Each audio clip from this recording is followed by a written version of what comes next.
Pessoal, tudo bom com vocês? Hoje nós vamos dar continuidade à leitura da obra A Morte de Ivan Ilitch, do Lev Tolstói. Então já deixa meu like, já compartilha muito com seus amigos, se inscreva no canal se ainda não for inscrito e ative as notificações para você não perder nenhum vídeo. Muito importante também deixar seus comentários, tá bom? Para impulsionar cada vez mais os vídeos e o YouTube poder estar sempre divulgando e recomendando para as outras pessoas, tá bom? Comenta aqui o que vocês estão achando da leitura e também qual próxima obra você quer ver aqui no nosso desafio literário, o desafio literário de setembro, beleza? Então, sem mais delongas, vamos começar aqui a leitura.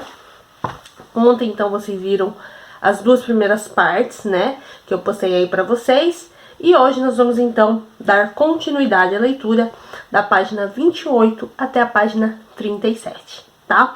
A gente viu, então, aí o início, né, da narrativa, a morte do Ivan Ilitch. E ao decorrer ali, a gente viu o melhor amigo dele, né, como que foi aí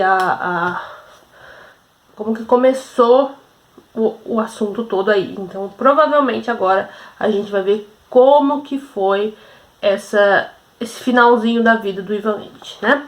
Então, vamos voltar aqui a leitura, né? Eu concluí no segundo dia de leitura na página 28 mesmo, né? Finalzinho do parágrafo que começou na 27, eu concluí na página 28. Então, vou voltar aqui, tá? Página 28, ó. Mais ou menos aqui, tá? No verão daquele ano, para aliviar as despesas, ele pediu uma licença e foi com a mulher passar o verão no campo, em casa do irmão dela. No campo, sem as obrigações do serviço, Ivan Ilitch sentiu pela primeira vez não apenas tédio, mas uma angústia intolerável. E decidiu que não se podia viver assim, que era indispensável tomar algumas medidas decisivas. Depois de uma noite de insônia, que Ivan Ilitch passou toda caminhando pelo terraço, decidiu viajar para Petersburgo, a fim de tomar certas providências e para castigá-los, isto é, aqueles que não souberam apreciá-lo, passar a um outro ministério. No dia seguinte, não obstante, todos os argumentos em contrário da sua mulher e do cunhado, viajou realmente para Petersburgo. A viagem tinha o seguinte objetivo: pedir um cargo com um ordenado de 5.000. Agora, não fazia já questão de um ministério determinado, uma direção ou setor de atividade. Precisava simplesmente de um emprego com ordenado de 5.000. Fosse numa administração qualquer, num banco, num escritório ferroviário, nas instituições da Imperatriz Maria, mesmo na alfândega, mas sem falta com 5.000 rublos. E sem falta com o abandono do seu cargo no ministério, onde não souberam apreciá-lo. Então a gente vê aí, né, que ele não estava muito feliz não, né, o que estava acontecendo. Pois bem, essa viagem de Ivan Ilitch foi coroada de um êxito surpreendente, inesperado. Em Kursk, subiu para a primeira classe o seu conhecido F.S. Ilin, que se comunicou um telegrama recente, recebido ali pelo governador, e segundo o qual estava para ocorrer uma revolução no ministério. Ivan Sieminovich seria nomeado para o cargo de Piotr Ivanovich. A esperada revolução, além da sua importância para a Rússia, tinha uma significação especial para Ivan Ilitch. Por quanto, dando uma posição de destaque a uma nova personalidade, isto é, Piotr Pietrovich, e provavelmente ao amigo dele, Zakhar Ivanovich. Favorecia no mais alto grau Ivan Ilitch, pois este era seu amigo e companheiro. A notícia foi confirmada em Moscou, e chegando a Petersburgo, Ivan Ilitch encontrou Zakhar Ivanovich e recebeu a promessa de um bom emprego no próprio Ministério da Justiça. Uma semana depois, ele telegrafou à mulher: Zakhar, lugar Miller, primeiro despacho, receberei transferência. Graças a essa alteração em determinados postos, Ivan Ilitch recebeu inesperadamente, no ministério em que servia, uma designação pela qual ficou 2 classes acima dos seus colegas, com 5.000 rublos de ordenado e uma ajuda de custas de 3.500. Completamente feliz, Ivan Ilitch esqueceu toda a mágoa contra os seus inimigos anteriores e contra todo o ministério. Regressou à aldeia alegre, satisfeito, como não estivera havia muito tempo. Praskovia Fyodorovna alegrou-se também, e uma trégua foi concluída entre eles. Ivan Ilitch contou-lhe como lhe fizeram festa em Petersburgo, como todos aqueles que tinham sido seus inimigos estavam humilhados e adulavam-no agora, como lhe invejavam a posição e, sobretudo, contou-lhe como todos gostavam dele na capital. Praskovia Fyodorovna ouvia isso, fingia acreditar e não o contradizia em nada, mas somente fazia planos para os arranjos da vida, para os novos arranjos da vida. Na cidade para a qual iam mudar-se, na cidade que eles iam mudar, Ivan Ilitch via com alegria que esses planos eram os seus planos, que eles estavam se reunindo e que novamente a vida deles, que sofrera um lapso, adquirira um caráter autêntico, que lhe era peculiar, de alegria, encanto e decência. Ivan Ilitch fora passar ali pouco tempo. Devia tomar posse no dia 10 de setembro e, além disso, precisava de algum tempo para se instalar na nova cidade, transportar tudo do interior e comprar e encomendar muitas outras coisas. Numa palavra, instalar-se da maneira como tinha decidido em sua mente, e quase exatamente como ficara decidido no imo de Praskovia Fyodorovna. E agora, quando tudo se arranjara tão favoravelmente, e quando ele concordava com a mulher quanto aos objetivos, embora tivessem passado pouco tempo em comum, uniram-se tão intimamente como não lhes acontecia desde os primeiros anos de vida conjugal. Ivan Ilitch pensou em levar imediatamente a família consigo, mas por insistência de sua irmã e do cunhado, que de repente se tornaram particularmente amáveis e íntimos com Ivan Ilitch e sua família, ele acabou viajando sozinho. Depois que partiu, a alegre disposição de ânimo, suscitada pelo êxito e pela concórdia com a esposa, uma dessas circunstâncias fortalecendo a outra, não o deixou o tempo todo. Encontrou um lindo apartamento, aquilo mesmo com que marido e mulher sonhavam. As salas de recepção espaçosas, altas, de estilo antigo, o escritório confortável e grandioso, os quartos da mulher e da filha, o de estudos para o filho, tudo isto parecia ter sido inventado para eles especialmente.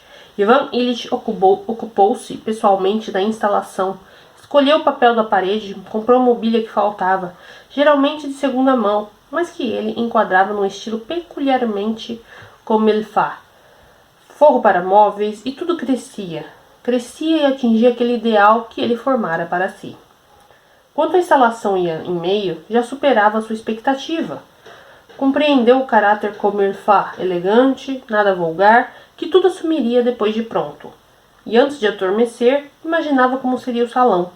Olhando para a sala de visitas, ainda inacabada, ele via já a lareira, o guarda-fogo, a estante, cadeirinhas espalhadas ali e aqui e ali, pratos e travessas pregadas nas paredes, bronzes. Alegrava-se com o pensamento de como surpreenderia Pasha e Lizanka, que também tinham gosto por essas coisas. Elas não esperavam de modo algum que conseguisse aquilo. Pôde, sobretudo, encontrar e comprar barato certos objetos antigos, que imprimiam a tudo um caráter particularmente nobre. Nas cartas, ele de propósito fazia tudo parecer pior que na realidade, a fim de estarrecê-los. Tudo isso despertava-lhe tamanho interesse, que mesmo o novo emprego distraía-o menos do que ele esperava. Não obstante a sua afeição por esse tipo de trabalho, durante as sessões sobrevinham-lhe momentos de distração. Ficava pensativo, conjeturando sobre o tipo de cornija mais conveniente para as cortinas, reta ou com saliências. Ficava tão absorvido com isto que frequentemente atarefava-se, pessoalmente, mudava até a posição da mobília e pendurava as cortinas. De uma feita, subiu numa escadinha a fim de mostrar ao forrador de paredes que não estava compreendendo como ele queria o serviço, tropeçou e caiu, mas, sendo forte e ágil, conseguiu segurar-se e chocou-se apenas de lado com o ressalto de uma moldura. O machucado lhe doeu, mas a dor passou logo. Durante todo esse tempo, Ivan Ilitch sentia-se particularmente alegre e com saúde, e escrevia: "Sinto que uns 15 anos me pularam da cacunda. Pensava acabar a arrumação de casa em setembro, mas o trabalho arrastou-se até meados de outubro. Em compensação, tudo ficara lindo." Não só ele o dizia, mas diziam-lhe isso todos os que viam o apartamento. Na realidade, havia ali o mesmo que há em uma casa de todas as pessoas não muito ricas, mas que desejam parecê-lo e por isso apenas se parecem entre si. Damascos, pau preto, flores, tapetes e bronzes, matizes escuros e brilhantes. Enfim, aquilo que todas as pessoas de determinado tipo fazem para se parecer com todas as pessoas de determinado tipo. E em casa dele, a semelhança era tamanha que não se chegava mesmo a percebê-lo, mas tudo isso parecia-lhe algo peculiar. Quando ele encontrou os seus na estação ferroviária, trazendo-os para o apartamento já pronto e iluminado, quando um lacaio de gravata branca abriu a porta para a antessala, enfeitada de flores, e eles entraram na sala de visitas, no escritório, e ficaram soltando exclamações de prazer. Ele se sentiu muito feliz. Mostrou-lhes todo o apartamento, embebedando-se dos elogios deles e resplandecendo de prazer. Na mesma noite, quando estavam tomando chá, Praskovia Fyodorovna perguntou-lhe, entre outras coisas, como sucedera aquela queda, e ele riu e representou como se destacara e assustara o forrador de paredes. Não é à toa que pratico a ginástica. Um outro estaria morto, mas eu só me machuquei um pouco aqui. Quando se toca, dói, mas já está passando, só ficou uma simples equimose. Eles instalaram-se no apartamento novo, no qual, como sempre, depois que estavam bem enraizados, fazia falta apenas um quarto. E viveram com novos recursos, aos quais, como sempre, faltava apenas um pouco. Uns 500 rublos e as coisas iam muito bem. As coisas iam particularmente bem nos primeiros tempos, quando nem tudo estava pronto e era preciso providenciar mais instalações, ora comprar algo, ora encomendar, ora mudar de posição, ora pôr em ordem. Ainda que surgissem algumas desavenças entre marido e mulher, ambos estavam tão contentes e havia tanto a fazer que elas terminavam sem grandes brigas. Quanto não havia mais nada a arrumar, tudo ficou um tanto cacete e sentiu-se falta de algo. Mas então já se fizeram algumas relações, estabeleceram-se hábitos e a vida se encheu. Depois de passar a manhã no tribunal, Ivan Ilitch voltava para almoçar. Nos primeiros tempos ficava de bom humor, embora este sofresse um pouco, justamente em consequência do apartamento. Irritavam-no cada mancha sobre a toalha, sobre um damasco, cada cordão de cortina roto. A instalação custara-lhe tanto trabalho que lhe doía qualquer estrago. Mas, de modo geral, a vida de Ivan Ilitch correu da maneira pela qual, segundo a sua concepção, devia correr. Leve, agradável e decentemente. Erguia-se às 9, tomava café, lia o jornal, depois vestia o uniforme e ia para o tribunal. Ali já estava pronta a canga sob a qual trabalhava. Num instante, atrelava-se a ela. As partes, as informações na chancelaria, a própria chancelaria, as sessões, tanto as públicas quanto as deliberativas. Em tudo isso, devia-se saber excluir toda aquela parte úmida da vida cotidiana, que sempre estorva o desenrolar correto dos casos administrativos. Não se deve permitir nenhum tipo de relação com as pessoas, porém, das relações de serviço, o pretexto para elas deve ser também de serviço, e as próprias relações exclusivamente funcionais. Por exemplo, vem uma pessoa e deseja saber algo. Não exercendo um cargo burocrático, Ivan Ilitch nem pôde manter qualquer espécie de relação com essa pessoa. Mas se ela tem algo a tratar com um juiz, algo que pode ser expresso em papel timbrado, Ivan Ilitch faz, no mínimo dessas relações, tudo decididamente, tudo o que é possível, respeitando ao mesmo tempo uma aparência de relações humanas e amistosas. Isto é, mantendo-se no plano da polidez, mas apenas terminam as relações de serviço e acabam também tudo o mais. Ivan Ilitch possuía no mais alto grau essa capacidade de isolar o lado funcional, não o confundindo com a sua vida verdadeira, e graças a uma prática prolongada e a talento, cultivou essa capacidade a tal ponto que, até como um virtuose, permitia-se às vezes como que misturar, brincando as relações humanas e funcionais. Permitia-se isto porque sentia em si forças suficientes, sempre que lhe era necessário destacar apenas o funcional e repelir o humano. Essa operação devolvia-se para Ivan Ilitch não só leve, agradável e decentemente, mas até com virtuosismo. Nos intervalos, fumava, tomava chá, conversava um pouco sobre política, um pouco sobre assuntos gerais, um pouco sobre cartas e, mais que tudo, sobre transferências de funcionários. E voltava para casa cansado, mas com um sentimento de virtuose, que executou primorosamente a sua parte. Por exemplo, a de um dos primeiros violinos numa orquestra. Em casa, a filha e a mãe iam a alguma parte, ou alguém as visitava. O filho estava no ginásio, preparava para os deveres com a ajuda de repetidores e estudava com exatidão aquilo que se ensinava nos ginásios. Tudo estava bem. Depois do jantar, se ninguém os visitava, Ivan Ilitch lia às vezes algum livro muito falado e de noite sentava-se para estudar os seus casos, isto é, lia papéis, lidava com leis, confrontava depoimentos e enquadrava-os nas leis. Isto não era para ele cacete nem divertido. A ocupação era cacete nas ocasiões em que se podia jogar whist.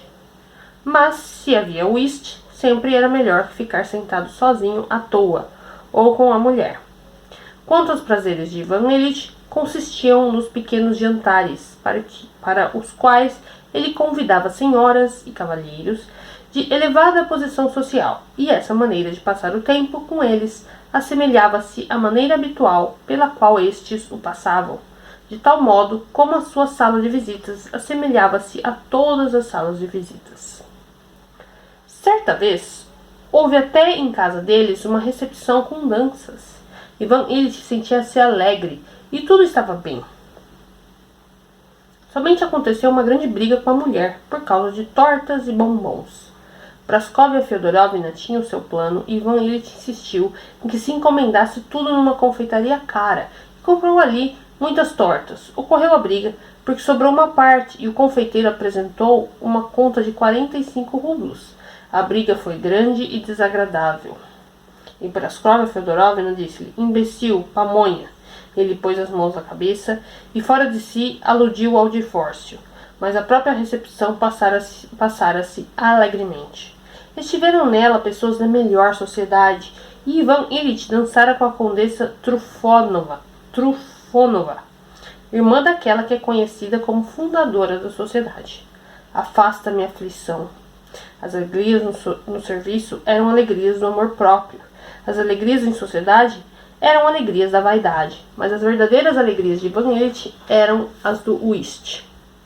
Ele confessava que depois de tudo, depois de quaisquer ocorrências infaustas de sua vida, a alegria que ardia como uma vela ante todas as demais era sentar-se ao whist com bons parceiros, avessos ao estardalhaço, sem falta em 4.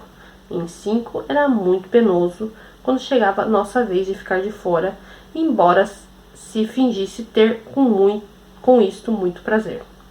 E levar avante um jogo inteligente e sério, quando as cartas ajudam, depois jantar e tomar um copo de vinho.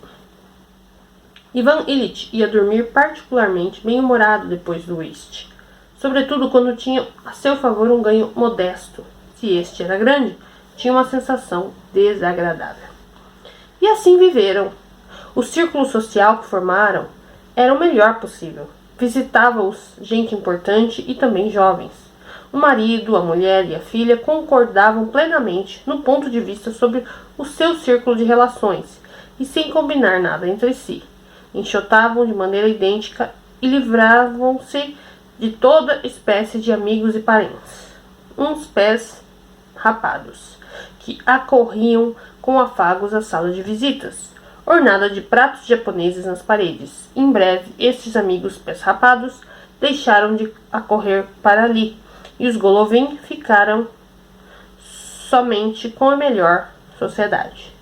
Os jovens faziam a corte a Lizanka e Pietrishov, filho de Dmitri Ivanovich Pietrishov, herdeiro único e juiz de instrução. Começou também a cortejá-la, de modo que Ivan Ilyich já falava com Praskovia Fyodorovna sobre a possível conveniência de se organizar um passeio de troika, em que eles pudessem ficar juntos, ou um espetáculo com o mesmo objetivo. Assim eles viviam. Tudo corria assim, sem alteração, e tudo estava muito bem.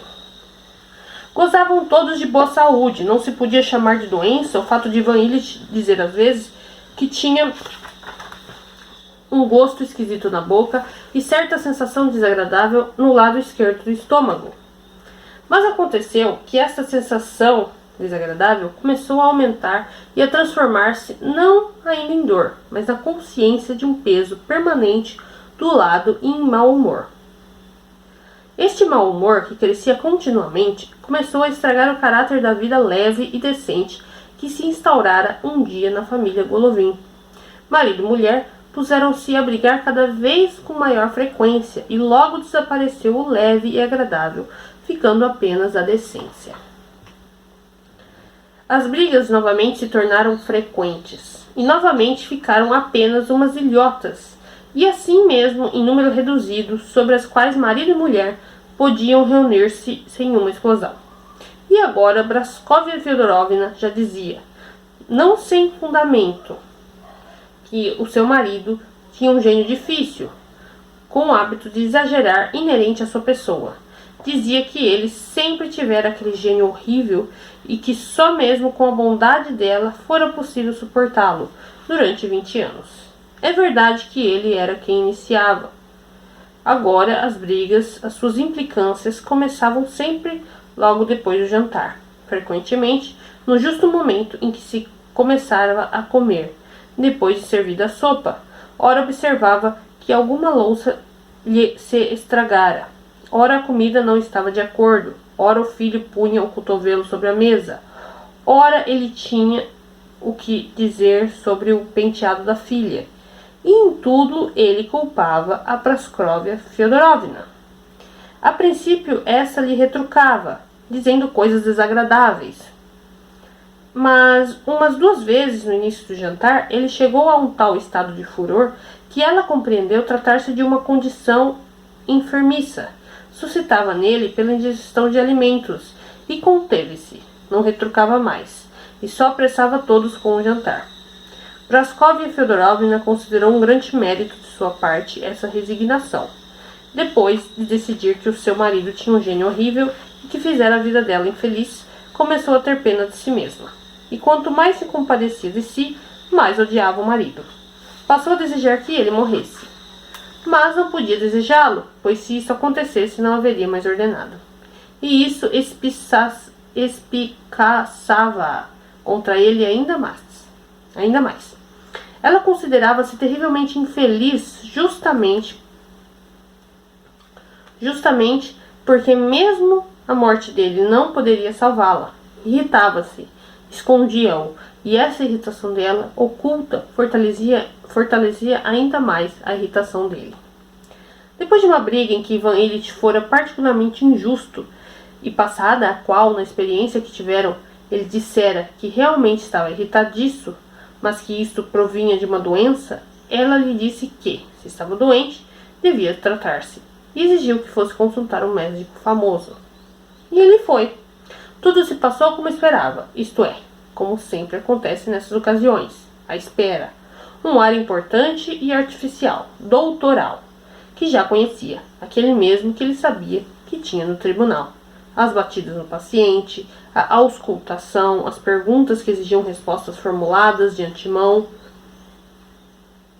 e, ao que parece, desnecessárias, a expressão significativa que sugeria o seguinte: basta que você se submeta a nós, e havemos de arranjar tudo, sabemos sem nenhuma dúvida como arranjá-lo.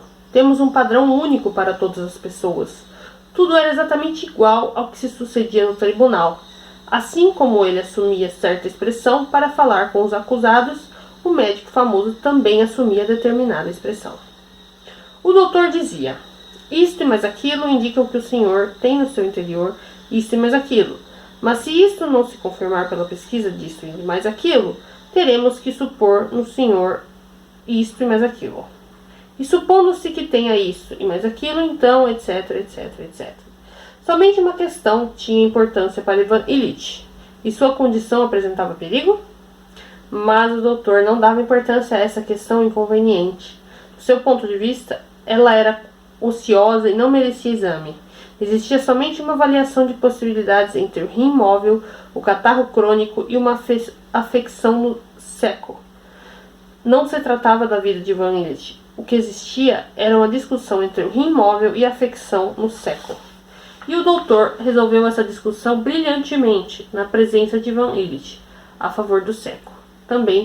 Fazendo também a observação de que o exame de urina poderia fornecer novos indícios, e que então o caso seria reexaminado. Tudo isto era exatamente o mesmo que o próprio Ivan Ilitch fizera 1000 vezes, com o mesmo brilhantismo, em relação a um acusado. De maneira igualmente brilhante, o doutor fez o seu resumo, e com um ar triunfante, alegre até, lançou um olhar por cima dos óculos para o acusado. Ivan Ilitch concluiu esse resumo que as coisas iam mal, embora isso fosse indiferente ao médico e talvez a todos os demais. E essa conclusão impressionou Ivan Ilitch morbidamente, despertando nele um sentimento de grande comiseração por si mesmo e de profundo rancor contra aquele médico, tão indiferente a uma questão de tamanha importância. Então, olha só, página 38, tá? Porque a 37, né, pra eu não deixar ela terminar, né, eu li até o finalzinho aqui desse parágrafo, então amanhã eu retomo daqui, tá? Então a gente viu aí o que? Ele conseguiu o cargo que ele tanto almejava, né, pra ganhar mais e tudo mais. Conseguiu ter tudo do jeitinho que ele sempre quis, e a gente viu que ele é uma pessoa não muito fácil de lidar, e acabou que começou a descobrir aí uma doença aí, né? Vamos ver o que vai acontecer. Mas continuo frisando o seguinte, gente, esses nomes, né, cada hora eu leio de um jeito, né? Não tem jeito, esses nomes são muito difíceis. Mas é isso, eu espero que vocês estejam gostando, gente. Tá super divertida essa leitura, diferente das outras, né, que eram mais, assim. Essa parece que tá mais leve, ainda que seja um assunto um pouco mais delicado, mas tá sendo super divertida. Eu espero que vocês estejam gostando. E, pessoal, até amanhã, então, com a continuação da leitura. Tchau, tchau.